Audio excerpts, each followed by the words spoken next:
નમસ્કાર ખેડૂત મિત્રો, સ્વાગત છે તમારું અમારી ચેનલ ખેતીની માહિતીમાં। આજના વિડીયોમાં આપણે વાત કરશું મગફળી પીળી પડવાના કારણો અને એના ઈલાજ વિશે। તો આજે આપણે વાત કરીએ તો મગફળીનો પાક લાલ અથવા તો પીળો થાય અને એનો નોર્મલ કલર છે એ લીલા કલરનો હોય છે। લાલ થવાના કારણો અને પીળા થવાના કારણો અમુક તત્વની ઉણપ હોય એના લીધે લાલ અથવા પીળો થતો હોય છે।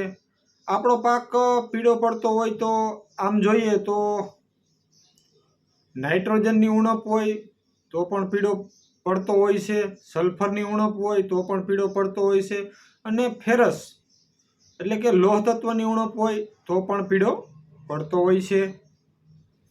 એના લક્ષણોની વાત કરીએ તો કોઈ પણ પાક છે નીચેથી પીળો પડતો પડતો આમ ઉપરની તરફ જતો હોય છે, એટલે નીચેના ભાગમાં પીળો પડતો હોય તો એને આપણે નાઇટ્રોજનની ઉણપ હોય છે।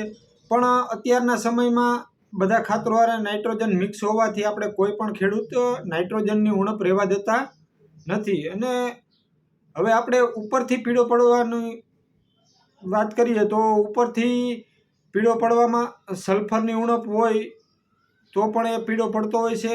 આખું પાંદ પીળું પડી ગયું હોય અને દૂરથી આપણે ખેતરને જોઈ તો આખું ખેતર પીળું દેખાતું હોય તો એને આપણે સલ્ફરની ઉણપ પણ ગણાય છે। બીજું જોઈએ તો પાનની નસ લીલી અને વચ્ચેનો ભાગ પીળો પડતો હોય તો એ લોહ તત્વ એટલે કે ફેરસની ઉણપ છે। હવે આપણે ફેરસના ઉપયોગની વાત કરશું તો ફેરસને આપણે લોહ તત્વ, હીરાકસી એવા ઘણા બધા નામથી ઓળખીએ છીએ।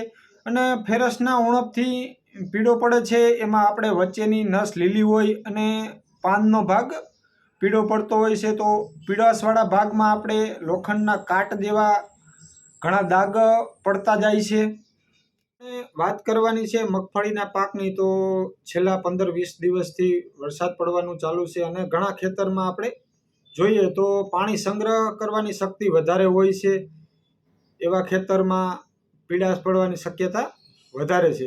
બીજું કે કોબા પડાવ હોય, ખારાશવાળા પડાવ હોય અને મગફળી આપણે હેમર વાવેતર કર્યું હોય તો એમાં પીળી પડવાની શક્યતા વધારે હોય છે।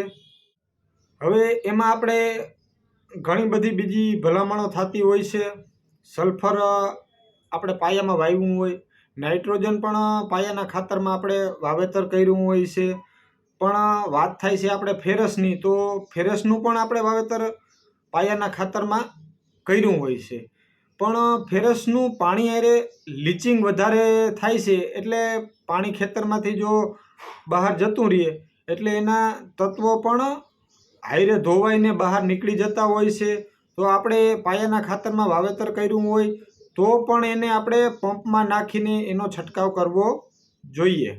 હવે એમાં ઘણી બધી પ્રોડક્ટ માર્કેટમાં આવે છે તો એની વાત કરીએ તો ફેરસ સલ્ફેટ એટલે કે હીરાકસી અને લીંબુના ફૂલ, સાયટ્રિક એસિડ એટલે લીંબુના ફૂલ હોય છે, એકાદ આપણે એમિનો એસિડ, આ બધી દવા વધારે હાલતી હોય છે અને આના રિઝલ્ટ પણ આપણને ઝડપથી મળતા હોય છે। આજે તમે છંટકાવ કર્યો તો 3 થી 4 દિવસમાં એનું સારામાં સારું રિઝલ્ટ જોવા મળે છે। હવે થાય છે એવું કે પાછો વરસાદ આવે અને 4 થી 5 દિવસ વરસાદી વાતાવરણ થાય એટલે મગફળી પાછી પીળી પડી જાય છે। તો એના માટે આપણે ફેરસ એમોનિયમ સલ્ફેટ આના પણ રિઝલ્ટ ખૂબ સારા છે, પણ જો એમાં પાછો વરસાદ આવે તો મગફળી પાછી પીળી પડી જતી હોય છે।